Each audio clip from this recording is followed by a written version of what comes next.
Hello all and welcome to our channel holistic facts. Prelims prime videos में आज हम vaccine nationalism के बारे में देखेंगे। करंटली ये टर्म बहुत ज़्यादा प्रचलित है, तो हम इसका मीनिंग देखेंगे और इसके इम्प्लीकेशंस देखेंगे। तो सबसे पहले तो न्यूज़ में क्यों है ये, तो बहुत सारी कंट्रीज़ अभी rather than working together for fighting the covid pandemic काफ़ी ये नोशन आ रहा है कि माई नेशन फर्स्ट। ठीक है, तो globalization is taking blow here, और जो कंट्रीज़ है वो जो भी कोविड-19 रिलेटेड ट्रीटमेंट या वैक्सीन से कोशिश कर रही है कि वो पहले अपनी पॉपुलेशन के लिए सिक्योर कर ले rather than thinking about a coordinated effort. तो United States has now twice indicated that it would like to secure priority access to doses of कोविड-19 वैक्सीन। तो ये वैक्सीन्स जो अब तक मार्केट में आई भी नहीं है, यूनाइटेड स्टेट्स ने ये बोला है कि प्रायोरिटी एक्सेस वो ऑलरेडी सिक्योर करना चाहेंगे। At the same time India, USA और रशिया, इन तीनों ने भी एक्सेस टू कोविड-19 टूल्स एक्सेलरेटर ज्वाइन नहीं किया है, जो कि वर्ल्ड हेल्थ ऑर्गेनाइजेशन ने लॉन्च किया था to promote collaboration among countries in the development and distribution of कोविड-19 वैक्सीन्स एंड ट्रीटमेंट्स। तो यूएसए, इंडिया, रशिया, इन तीनों का ही आप देख सकते हैं इंटेंशन जो है वो थोड़ा सा यहाँ पे क्लियर है कि आर कंट्री फर्स्ट, हमारी population first. Then vaccine nationalism occurs when a country manages to secure doses of vaccine for its own citizens or residents before they are made available in other countries. तो इसी को vaccine nationalism बोला जाता है। ठीक है, कि सबसे पहले हमारी कंट्री में अवेलेबल हो and then we can think about coordination, और देन अदर कंट्रीज़ में ये अवेलेबल की जा सकती हैं। And this is done through pre purchase agreements between a government and a vaccine manufacturer. इसके बाद में हम देखते हैं कि ये पहली बार तो नहीं हुआ है।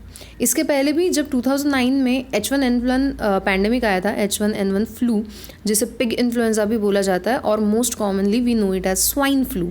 ठीक है, तो इसके वक्त भी it killed as many as 2,84,000 people worldwide, और wealthiest countries entered into pre-purchase agreements with several pharmaceutical companies working on H1N1 vaccine. तो प्री परचेस अग्रीमेंट्स की वजह से क्या हुआ कि इन्होंने प्रायोर एक्सेस जो है अपनी पॉपुलेशन के लिए बना के रख लिया था।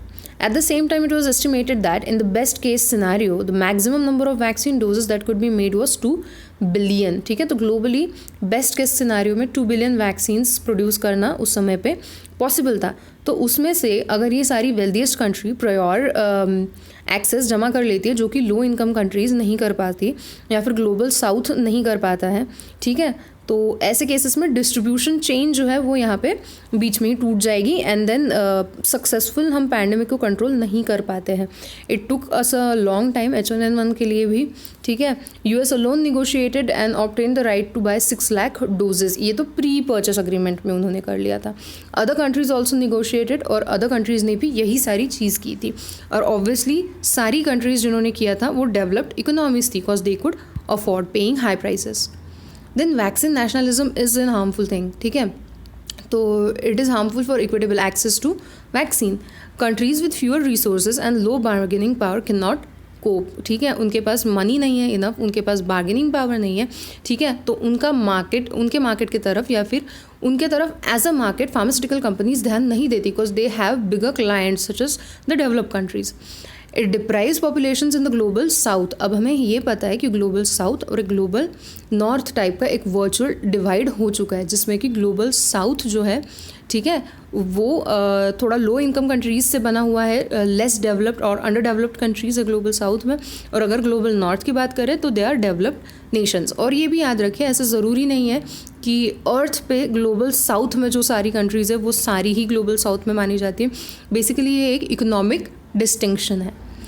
Then taken to its extreme, if it allocates vaccine to moderately at risk population in wealthy countries over populations at higher risk in developing economies। अब हम जानते हैं कि कोविड-19 से रिलेटेड जो भी चीज़ें हमें अभी करनी पड़ रही है, सोशल डिस्टेंसिंग है, लॉकडाउन है, लोगों को लॉकडाउन के दौरान खाना प्रोवाइड करना है, लोगों के जॉब्स फिलहाल सस्पेंडेड है बहुत सारे लोगों के, they don't have means for earning. ये सारी चीज़ें सबसे ज़्यादा अफेक्ट कहाँ करती है, तो वो है डेवलपिंग इकोनॉमीज़ या फिर अंडर डेवलप्ड कंट्रीज़। बट अगर वैक्सीन नेशनलिज्म टेक्स प्लेस तो वेल्दी कंट्रीज़ को प्रायोरिटी मिलती है, ठीक है, जहाँ पे पॉपुलेशन एट रिस्क थोड़ा कम है, और जो डेवलपिंग या फिर अंडर डेवलप्ड कंट्रीज़ है जहाँ पे पॉपुलेशन एट हाई रिस्क है, जहाँ पे कोविड-19 ज़्यादा तेज़ी से बढ़ता है, वहाँ पे एक्सेस नहीं मिल पाएगा। अब जैसे कि हम जानते हैं कि स्टार्टिंग में हमने देखा था कि जो डेवलप्ड कंट्रीज़ हैं वहाँ पे काफ़ी रैपिडली कोविड-19 का स्प्रेड हुआ है, ठीक है। ये बाकी पैंडेमिक्स की तरह या फिर बाकी एपिडेमिक्स की तरह नहीं रहा है कि जैसे कि सब सहारन अफ्रीका हो गया या फिर साउथ एशिया होगा, यहाँ पे ही ज़्यादा इफेक्ट पड़ेगा, ऐसा नहीं है इस बार में। बट फिर भी अगर अभी हम रेट्स देखें, ठीक है, तो जिस तरीके से कोविड-19 बढ़ते जा रहा है, इक्विटेबल डिस्ट्रीब्यूशन इंश्योर करना काफ़ी ज़रूरी है।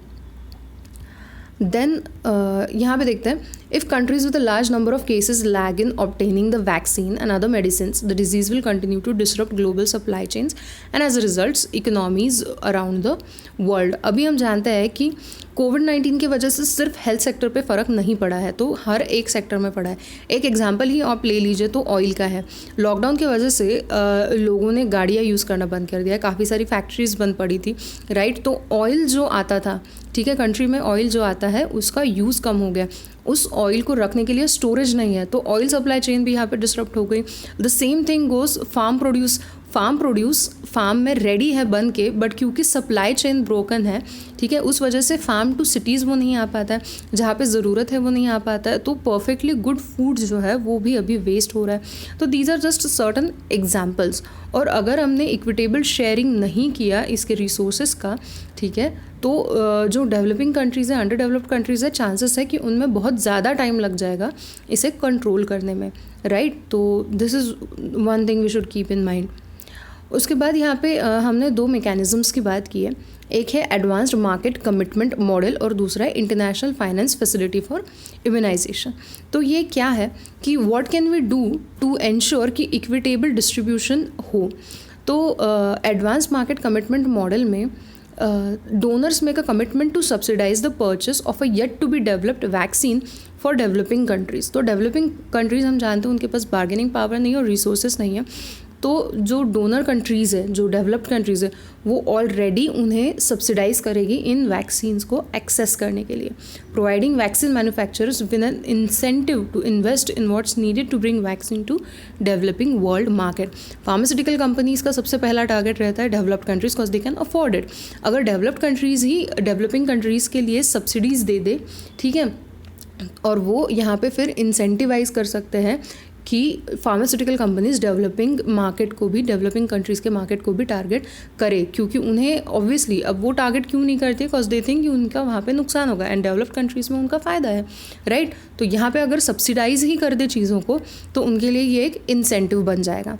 इन 2007, अब ये एक एग्जाम्पल है, ठीक है, 5 countries and Bill and Melinda Gates Foundation committed 1.5 billion to launch first AMC, which led to development and delivery of the pneumococcal vaccine to low and middle income countries, ठीक है। तो ये एक सक्सेसफुल एग्जाम्पल रहा है कि 5 countries और Bill and Melinda gets ने मिलके ये किया था। 5 डेवलप्ड कंट्रीज़ थी और Bill and Melinda Gates Foundation. Then another एक इनोवेटिव फाइनेंस मैकेनिज्म है जिसे कि बोलते हैं International finance facility for Immunisation. ये तो एक नॉर्मल सा मैकेनिज्म है बॉन्ड्स के थ्रू, जिसमें फ़ंड्स सिक्योर किए जाएंगे और फिर वो फंड्स जो है वो डेवलपिंग और अंडर डेवलप्ड कंट्रीज़ को वैक्सीन अवेलेबल कराने में यूज़ किए जाएंगे। तो ये हो गए 2 मैकेनिज्म कि अगर पूछा जाता है कि चलो ठीक है, आप बोल रहे हैं कि प्री परचेस अग्रीमेंट नहीं कर सकते, तो what is the way that we can ensure equitable market. पहली बात तो WHO का टूल्स एक्सेलरेट हमें ज्वाइन करना चाहिए था, एंड अदर देन दैट ये एडवांस मार्केट कमिटमेंट मॉडल और International finance facility for Immunisation, ये कुछ एग्जाम्पल्स हैं। तो आज के वीडियो के लिए इतना ही। I hope you liked it, and if you did please like, share and subscribe to our channel holistic facts. Thank you.